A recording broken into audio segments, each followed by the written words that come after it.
दरियाए दजला का पानी सियाह हो गया था। नहीं, ये किसी कहानी की बात नहीं है, ये हकीकत है। फरवरी 1258 ईस्वी की उस ठंडी सुबह दुनिया के सबसे बड़े शहर के नीचे बहता हुआ दरिया काला पड़ गया था। सियाही से, उन लाखों किताबों की स्याही से जो उस वक्त इंसानी हाथों ने उठाकर पानी में फेंकी जा रही थी। एक तरफ पानी सियाह, दूसरी तरफ जमीन लाल, और उस लाल और सियाह के बीच था बगदाद। 500 साल पुरानी खिलाफत का आखिरी दिन। यह सिर्फ एक शहर की तबाही की दास्तान नहीं है, यह उस दौर की कहानी है जब दुनिया का सबसे रोशन शहर एक ही महीने में राख का ढेर बन गया, और जो लोग इसे रोक सकते थे वो खुद ही उसके जिम्मेदार बन गए। तो आइए चलते हैं पीछे, बहुत पीछे। सन 762 ईस्वी खलीफा अब्बू जाफर अल मंसूर ने दरिया ए दजला और फरात के बीच एक गोल शहर की बुनियाद रखी। नाम दिया मदीनत उस सलाम, यानी सलामती का शहर। बाद में दुनिया इसे बगदाद के नाम से जाने लगी। 1 लाख मजदूरों और कारीगरों ने इसे बनाया, और सिर्फ कुछ दशकों में यह शहर पूरी दुनिया में सबसे बड़ा बन गया। उसकी आबादी 10 लाख से ऊपर थी, जबकि उस वक्त यूरोप के सबसे बड़े शहर रोम में सिर्फ 50,000 लोग रहते थे। बगदाद सिर्फ एक शहर नहीं था, यह इल्म का घर था। खलीफा हारून अल रशीद और फिर उनके बेटे मामून अल रशीद ने यहाँ बैतुल हिकमा यानी घरे इल्म कायम किया। यूनानी, फारसी, संस्कृत, सुरयानी, हर जबान की किताबें यहाँ लाई गईं, तर्जुमा हुई, महफूज हुई। रियाजी, तिब, फल्कियात, फलसफा, हर इल्म यहाँ फला फूला। अल ख्वारिज़मी ने यहाँ बैठकर अलजेब्रा का इल्म दुनिया को दिया, वही अलजेब्रा जो आज की साइंस और इंजीनियरिंग की बुनियाद है। अल-किंदी, अल-फराबी, इब्ने रुश्द, इन महान आलिमों की सोच यहां पनपी। एक मुअर्रिख ने लिखा कि बगदाद उस वक्त सैयारे का इल्मी दिल था। मुसलमान, ईसाई, यहूदी, हिंदू, हर मजहब के आलिम यहां एक साथ बैठकर इल्म की शमा जलाते थे।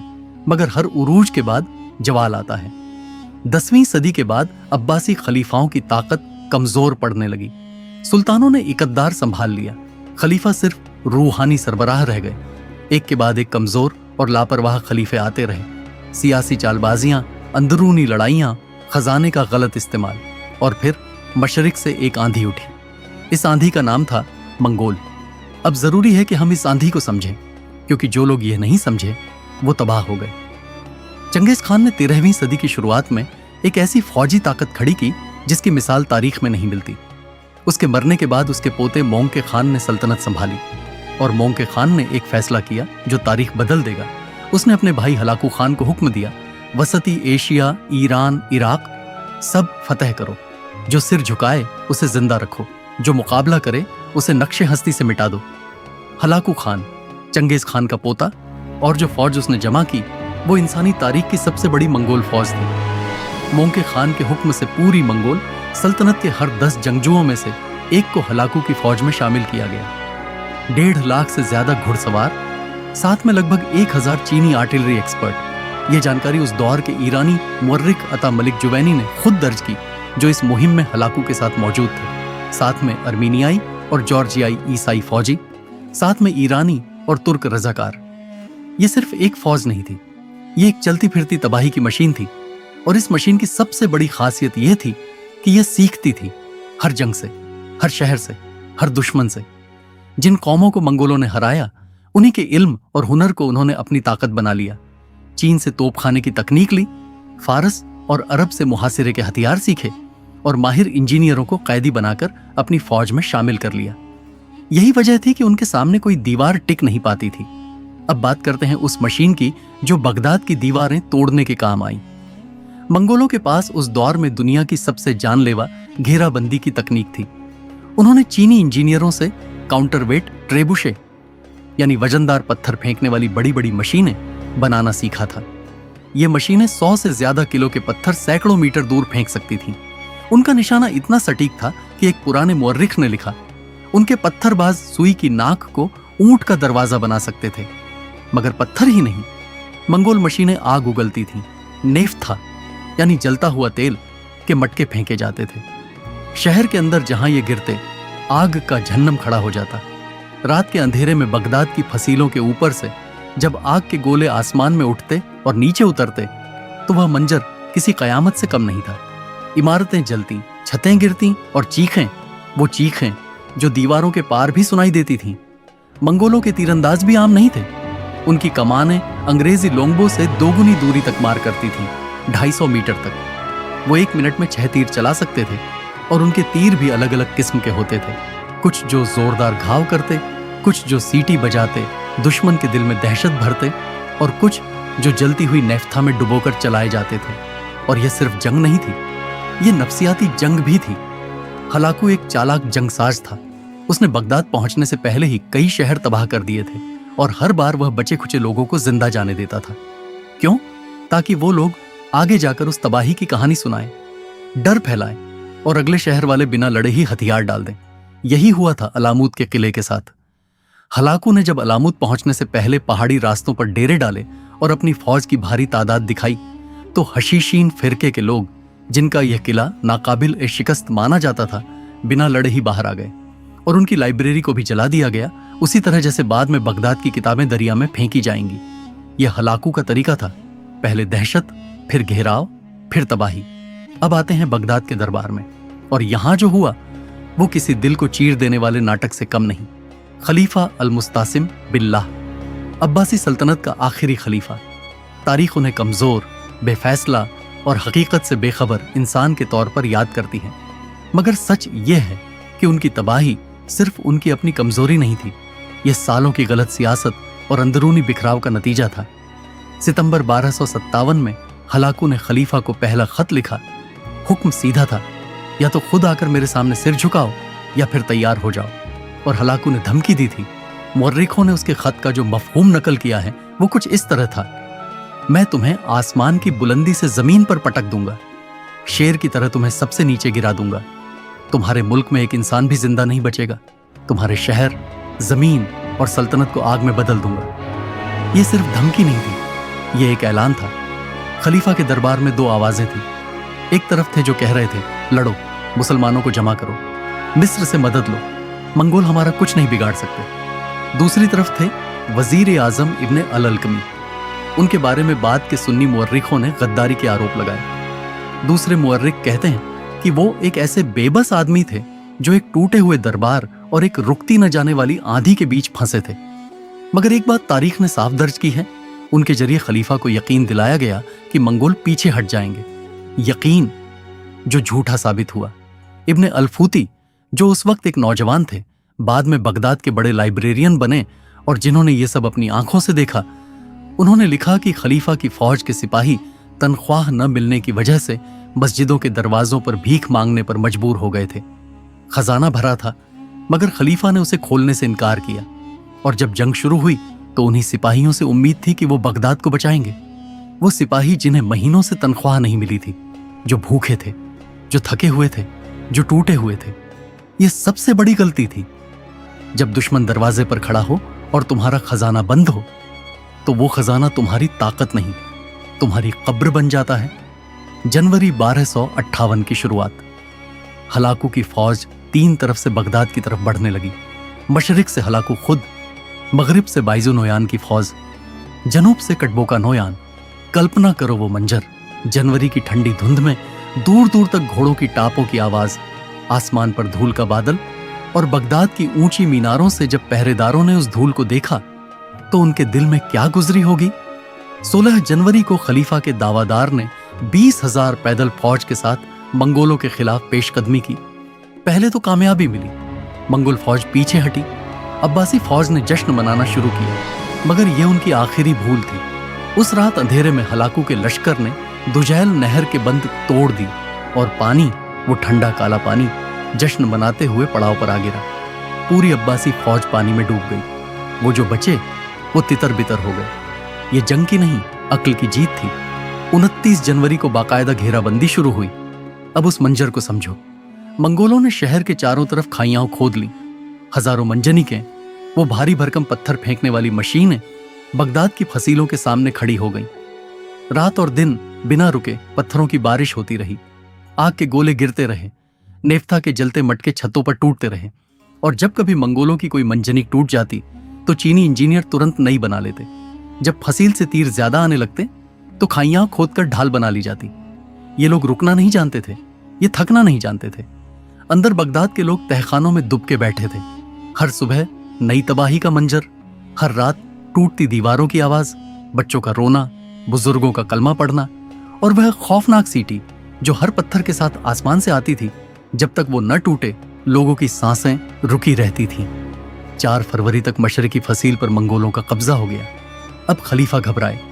उन्होंने मुज़ाकरात की कोशिश की, हलाकू ने इनकार किया। 3000 बगदाद के आला लोग, इमाम, काजी, आलिम, रईस, मुज़ाकरात के लिए शहर से बाहर निकले। उम्मीद थी कि शायद हलाकू रहम करे, मगर उन्हें कत्ल कर दिया गया। यह हलाकू का जवाब था। 10 फरवरी 1258 खलीफा अल मुस्तासिम ने शहर की चाबियां हलाकू के सामने रख दी। 500 साल की खिलाफत, 5 सदियों की रोशनी, और अब एक बुजुर्ग आदमी कांपते हाथों से एक यर्गमाली की तरह खड़ा था। हलाकू ने 3 दिन इंतजार किया। 13 फरवरी 1258 इब्ने कसीर ने अपनी किताब अल बिदाया वल निहाया में लिखा, और यह उनकी आंखों देखी कहानी नहीं, बल्कि उन लोगों की गवाहियों पर आधारित है जो बचकर निकले थे, कि मंगोल फौज जब बगदाद के अंदर दाखिल हुई तो वो भूखे बाजों की तरह थे जो कबूतरों के झुंड पर टूट पड़ते हैं। एक पूरा हफ्ता, 7 दिन मस्जिदें जलाई गई, अस्पताल तोड़े गए, महल लूटे गए, औरतें कैद की गईं, बच्चे मारे गए। हलाकू की ईसाई बीवी 2 कुछ खातून की दरख्वास्त पर बगदाद के ईसाई बाशिंदों को माफ कर दिया गया, मगर बाकियों के लिए कोई रहम नहीं था।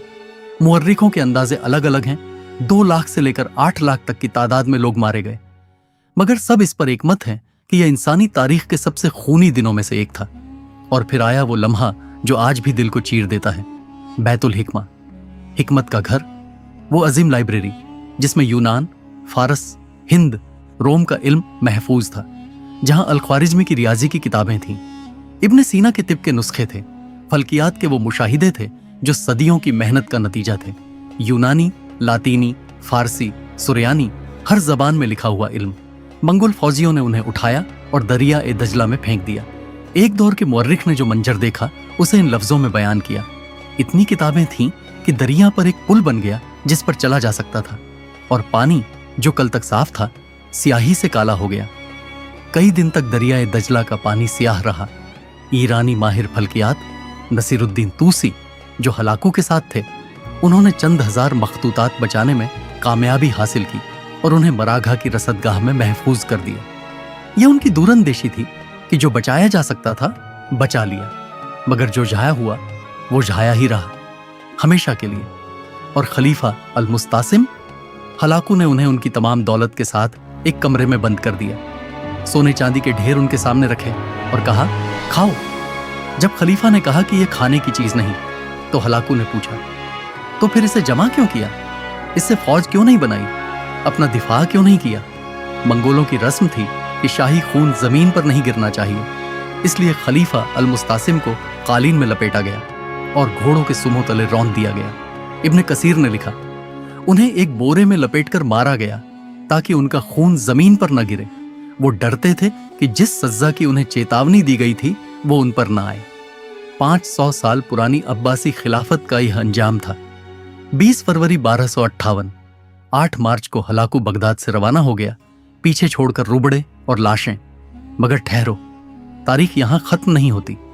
बगदाद के बाद हलाकू आगे बढ़ा। शाम, फलस्तीन सब उसके निशाने पर थे। मगर 1260 ईस्वी में मिस्र के ममलूक सुल्तानों ने अयन जालूत के मैदान में पहली बार मंगोल फौज को शिकस्त दी। सुल्तान सैफुद्दीन कुद्स और जर्नैल बेबर्स ने वो काम किया जो किसी ने सोचा भी नहीं था। मंगोलों को रोका, वापस धकेला। इस्लाम की शमा बुझी नहीं थी, बस एक जगह से दूसरी जगह मुंतकिल हुई थी। बगदाद के बाद काहिरा उठा। दमिश्क ने इल्म को सीने से लगाया और सदियों बाद इस्तांबुल इस्लामी दुनिया का नया मरकज बना। मगर जो बगदाद में जया हुआ वो वाकई कभी वापस नहीं आया। सोचो एक लम्हे के लिए उन किताबों के बारे में जो उस दरिया में डूब गईं। शायद उनमें से किसी में कोई ऐसा तिब्बी नुस्खा था जो कोई बीमारी ठीक कर सकता था।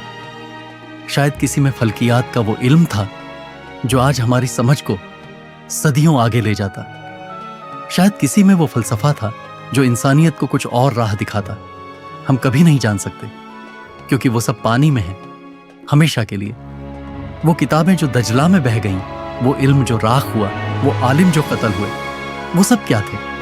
वो इंसानियत का मुश्तरका विरसा थे, सिर्फ मुसलमानों का नहीं, पूरी दुनिया का। मुअर्रिख जस्टिन मारोजी ने लिखा कि बगदाद उस दौर में सैयारे का इल्मी दारुल खिलाफा था, और उसका यूं खत्म होना सिर्फ एक शहर की तबाही नहीं, बल्कि एक तहजीबी अहद का खात्मा था। आज अगर हम सोचें तो एक सवाल जहन में आता है, क्या बगदाद बच सकता था? हाँ, बच सकता था, अगर खलीफा ने खजाना खोलकर फौज बनाई होती, अगर मुसलमान हुक्मरानों ने आपसी दुश्मनी भुलाकर एक होकर मुकाबला किया होता, अगर कयादत में दूरंदेशी होती, घमंड नहीं होता, अगर इत्तिहाद होता, बिखराव नहीं होता। मगर वो सब नहीं हुआ, और दरिया दजला आज भी बहता है, बगदाद आज भी आबाद है। मगर वो बगदाद जो कभी दुनिया की रोशनी था, वो 13 फरवरी 1258 की उस सर्द सुबह के बाद कभी वापस नहीं आया। उस दिन जो सियाही दजला के पानी में घुली थी, वो सिर्फ रोशनाई नहीं थी, वो एक पूरी तहजीब के आंसू थे। और तारीख का सबसे बड़ा सबक यही है कि जो कौमें अपनी ताकत को पहचानने में देर करती हैं, जो अपने इत्तिहाद को तोड़ती हैं और जो अपने दुश्मन को कमतर आंकती हैं, उनके लिए तारीख कभी रहम नहीं करती। मगर इस कहानी में एक और बात है जो हमें नहीं भूलनी चाहिए। बगदाद तबाह हुआ, मगर इल्म नहीं मरा। उन किताबों में से कुछ जो बची, नसीरुद्दीन तूसी के जरिए उन्होंने मराघा की रसदगाह में नई रोशनी जलाई। उन आलिमों की सोच जो बगदाद से भागकर मिस्र, शाम और अंडलुस पहुंचे, उन्होंने इल्म की लौ को वहां रोशन रखा। और वही इल्म जो पहले यूनान से बगदाद आया था, बगदाद से यूरोप पहुंचा, और यूरोप की नवजागृति रेनेसां की बुनियाद बनी। यानी बगदाद की राख में भी जिंदगी के बीज छुपे थे। दजला के पानी ने उस दिन ये सबक लिख दिया, सियाह सियाही से हमेशा के लिए। तारीख दोहराती है खुद को बार बार उन लोगों के साथ जो उससे सबक नहीं लेते। बगदाद का दर्द सिर्फ एक शहर का दर्द नहीं, ये हर उस इंसान का दर्द है जो इल्म की कद्र नहीं करता, जो अपनों को छोड़ देता है, जो अपनी ताकत को खजाने में बंद करके बैठ जाता है। और यही वजह है कि यह कहानी आज भी 700 साल बाद दिल को हिला देती है। बगदाद आज भी है, दरिया दजला आज भी बहता है, मगर उस रोशनी को जो एक जमाने में पूरी दुनिया को राह दिखाती थी, हम कभी वापस नहीं ला सकते। बस उसे याद रख सकते हैं और उस याद से सबक लेकर आगे बढ़ सकते हैं।